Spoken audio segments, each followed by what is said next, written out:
BBC Africa business reporter Nkechi Ogbonna has been speaking to Ghana's finance minister and started by asking whether the introduction of this new tax will further burden the informal sector. 40% of those people you are concerned and we are concerned about transact less than 100 cedis a day. So from 0 to 100 cedis, there's no levy on that for everybody, and it's beyond that. That means about 3,000 cedis a month will not be levied, and that takes it out of the rubric of the informal sector. You introduced a 1.75% levy on mobile money transactions, and in the same breath, you removed tolls from public roads and bridges. It seemed as though you were trying to provide relief to the people of Ghana, but again, you are imposing new levies. Levy of 1.75, you can see, engage the trend of the use of mobile money transfers around the continent.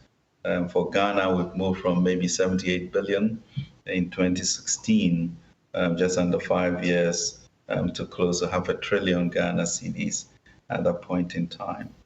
So what we are saying is that with our low revenue to GDP ratio of 12 to 14%, I think average in sub-Sahara, maybe 16.5, we need to move to 20. EU is about 34%. How do we find a vehicle that ensures that everybody contributes to it? The government's expenditure is about $22 billion, and the total revenue projected to collect is about $16 billion. How do you plan to fund the deficit of about $6 billion? I think, in any budget deficit running economy, you go to the market to be able to get the balance of the resources you need, either domestic or foreign. So the signaling of the level of deep contraction should enable us to have access to the international market. And also our injection of this 10 billion into supporting private sector credit and the USTART program should enable enhanced productivity, which should then bring in more taxes. Ghana is rated top among the IMF's heavy indebted poor countries list. What are your recovery plans?